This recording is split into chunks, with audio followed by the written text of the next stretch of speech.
Hi guys, good morning. Nandito tayo ulit sa FKM Motorcycle Philippines para tingnan yung bagong update ng Venture Ultimate 150 at yung bagong labas nila na Venture Ultimate 150 Plus. So ano nga ba yung difference ng dating Ultimate 150 Venture tsaka yung bagong Ultimate 150 Plus? So malalaman natin dito sa video na to.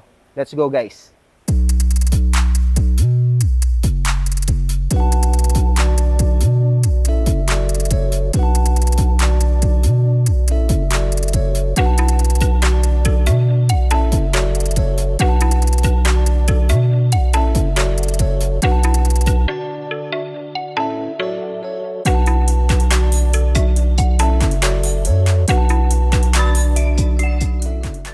Okay guys, ano nga ba yung mga similarities ng bagong FKM Venture 150 Ultimate Plus saka itong Venture 150 Ultimate?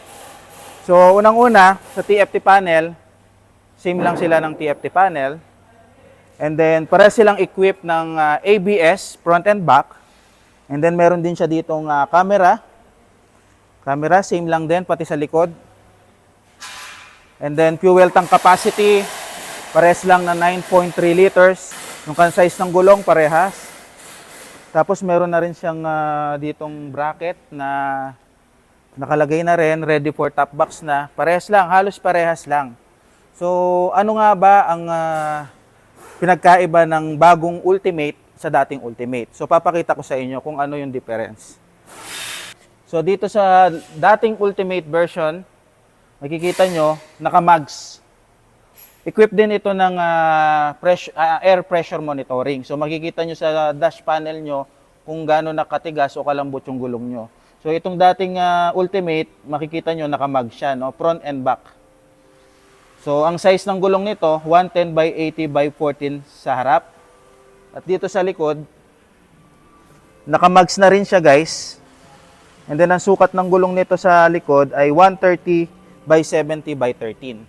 So, ito naman, yung bagong Ultimate na inaabangan ng lahat, ang bagong Venture Ultimate 150 Plus. Ito yung pagkakaiba nila, guys. Kung mapapansin nyo, naka-spokes na siya.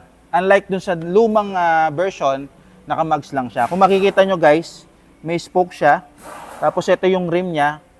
Kung titingnan nyo, napaka-quality ng pagkakagawa nitong gulong na to, no? Same size din ng gulong niya sa harap, 110 by 80 by 14. Dito rin sa likod, naka-spoke na rin yan siya guys. So parehas siya, na rin yan, naka-tubeless na rin siya. So yan lang yung pinagkaiba ng bagong Venture Ultimate 150 Plus tsaka Venture Ultimate 150. So sa price naman guys, abangan nyo na lang yung price nito sa kanilang Facebook page. Pero sabi nila, nakausap ko ang FKM management na hindi naman daw, halos talaga nagkakalayo yung presyo nitong bago at saka yung dating Ultimate. So ngayon guys, may option na kayo kung mas prefer nyo ba yung naka-mags o naka-spoke. Comment down below guys kung ano yung mas gusto nyo.